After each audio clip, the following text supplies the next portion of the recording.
ಊಟದ ಜೊತೆ ಉಪ್ಪಿನಕಾಯಿ ಯಾರಿಗೆ ಇಷ್ಟ ಆಗಂಗಿಲ್ಲ ಹೇಳ್ರಿ. ನಾನಂತೂ ಇವತ್ತು ಬಿಸಿ ಬಿಸಿ ಅನ್ನ ತುಪ್ಪ ಸಾರು ಜೊತೆ ಈ ಉಪ್ಪಿನಕಾಯಿ ತಿಂದೆ ನೋಡ್ರಿ, ಎಷ್ಟು ಮಸ್ತಾಗಿತ್ತು. ಹೌದು ಫ್ರೆಂಡ್ಸ್, ನಾನು ಮೂಲಂಗಿ, ಗಜ್ರಿ, ನಿಂಬೆಹಣ್ಣು, ಹಸಿಮೆಣ್ಸಿನ್ಕಾಯಿ, ಶುಂಠಿ ಇದನ್ನೆಲ್ಲ ಹಾಕಿ ಉಪ್ಪಿನಕಾಯಿ ಮಾಡಿದ್ದೆ. ಭಾಳ ಅಂದ್ರೆ ರುಚಿಯಾಗಿತ್ತು ಫ್ರೆಂಡ್ಸ್. ಬರ್ರಿ ಹೆಂಗೆ ಮಾಡೋದಂತ ನೋಡ್ಕೊಂಬರೋಣ. ನಾನಿಲ್ಲೊಂದು ಮಿಕ್ಸಿಂಗ್ ಬೌಲ್ ತೊಗೊಂಡು ಇದಕ್ಕೆ ನಾನು ಎಲ್ಲ ತರಕಾರಿನ ಹಾಕ್ಕೊಂಡೇನಿ.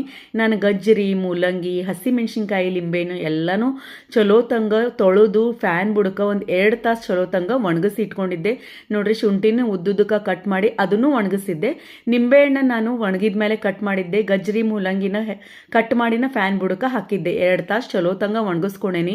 ನಿಂಬೆಹಣ್ಣು ಒಳಗೆ ಒಂದು ನಿಂಬೆಹಣ್ಣಿಗೆ ನಾನು 8 ಪೀಸ್ ಮಾಡಿದ್ದೆ. ಈಗ ಅರ್ಧ ನಿಂಬೆಹಣ್ಣನ ನಾನು ಈ ರೀತಿ ರಸ ಹಿಂಡಿ ಸಿಪ್ಪಿ ಸಮೇತ ಹಾಕೇನಿ. ಇನ್ನು ಅರ್ಧ ನಾನು ಕಟ್ ಮಾಡಿ ನಿಂಬೆಹಣ್ಣನ್ನು ಹಾಕ್ಕೊಂಡೇನಿ. ಈಗ ಇದಕ್ಕೆ 2 ಸ್ಪೂನಷ್ಟು ಉಪ್ಪು ಮತ್ತು ಸ್ವಲ್ಪ ಅರಿಶಿನ ಹಾಕ್ಕೊಂಡು ಚಲೋ ತಂಗ ಇದನ್ನು ಮಿಕ್ಸ್ ಮಾಡ್ಕೊಂಡ್ಬಿಡೋಣ ಫ್ರೆಂಡ್ಸ್. ನಾನೀಗೇನು ಉಪ್ಪಿನಕಾಯಿ ಮಾಡತ್ತೇನಲ್ಲ, ಇದಕ್ಕೊಂದು ಟಿಪ್ಸ್ ಏನಂತಂದ್ರೆ ನಾವು ಯಾವುದೂ ಇದಕ್ಕೆ ನೀರು ಮುಟ್ಟಿಸ್ಬಾರ್ದು. ಸೊ ನಾವು ಮಿಕ್ಸ್ ಮಾಡೋ ಮಿಕ್ಸಿಂಗ್ ಬೌಲ್ ಆಗಲಿ ಚಮಚೆ ಆಗಲಿ ಎಲ್ಲ ಡ್ರೈ ಇರಲಿ ಅಂಥೇಳಿ ಕನ್ಫರ್ಮ್ ಮಾಡ್ಕೊಂಡು ಮಾಡೋಣ. ಯಾಕಂದರೆ ಈ ರೀತಿ ನಾವು ಮಾಡೋದ್ರಿಂದ ಈ ಉಪ್ಪಿನಕಾಯಿ ಜಾಸ್ತಿ ದಿನ ತಾಳ್ಕಿ ಬರುತ್ತೆ. ಸೊ ಉಪ್ಪು ಮತ್ತು ಅರಿಶಿನ ಹಾಕಿದ ಮೇಲೆ ಚಲೋ ತಂಗ ಮಿಕ್ಸ್ ಮಾಡಿಕೊಂಡು ನಾನು ಸೈಡಿಗೆ ಇಟ್ಕೊಂಡೀನಿ. ಈಗಿಲ್ಲೇ ಮಸಾಲೆ ಮಾಡ್ಕೊಂಬಿಡೋಣ. ನಾನಿಲ್ಲೇ ಹವೀಜ, ಸಾಸ್ವಿ, ಮೆಂತೆ ಮತ್ತು ಜೀರಿಗೆನ ಸಣ್ಣ ಉರಿ ಮೇಲೆ ಕಲರ್ ಚೇಂಜ್ ಆಗೋವರೆಗೂ ಹುರಿದು ಫುಲ್ ಕಂಪ್ಲೀಟ್ಲಿ ಇದನ್ನು ತಣ್ಣಗಾಗಕ್ಕೆ ಬಿಟ್ಟು ಪೌಡರ್ ಮಾಡಿ ಇಟ್ಟಿದ್ದೆ ನೋಡ್ರಿ. ಕಂಪ್ಲೀಟ್ಲಿ ತಣ್ಣಗಾಗಲಿ ಇದು. ಈಗ ಇದಕ್ಕೆ ಒಗ್ಗರಣೆ ಹಾಕೊಳಕ್ಕೆ ನಾನಿಲ್ಲೇ ಎಣ್ಣೆ ಚಲೋ ತಂಗ ಬಿಸಿ ಮಾಡೀನಿ.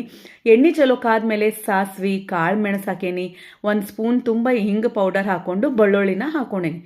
ಈಗ ಈ ಒಗ್ಗರಣೆನೂ ಕಂಪ್ಲೀಟಾಗಿ ನಾರ್ಮಲ್ ಟೆಂಪ್ರೇಚರ್ ಬರೋಕೆ ಬಿಟ್ಬಿಡೋಣ. ಬಿಸಿ ಎಣ್ಣೆ ನಾವು ಇದಕ್ಕೆ ಹಾಕೋಂಗಿಲ್ಲ. ಸೊ ಒಗ್ಗರಣೆ ಮಾಡಿ ಸೈಡಿಗೆ ಇಟ್ಕೊಂಡೇನಿ. ಈ ಒಗ್ಗರಣೆ ಮತ್ತು ಮಸಾಲೆ ಮಾಡಿ ಸ್ವಲ್ಪ ಮನೆ ಕೆಲಸ ಮಾಡೋ ಅಷ್ಟೊತ್ತಿಗೆ 2 ಅವರ್ಸ್ ಆಗಿತ್ತು. ನಮ್ಮ ತರಕಾರಿ ಇಲ್ಲೆಲ್ಲ ಚಲೋ ತಂಗ ನೀರು ಬಿಟ್ಕೊಂಡಿತ್ತು.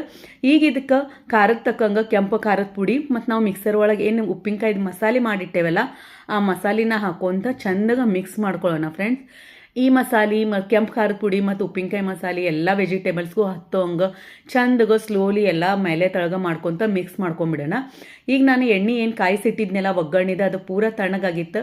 ಅದನ್ನು ಇದಕ್ಕೆ ಹಾಕಿ ಚಲೋ ತಂಗ ಮಿಕ್ಸ್ ಮಾಡ್ಕೊಂಡೇನಿ.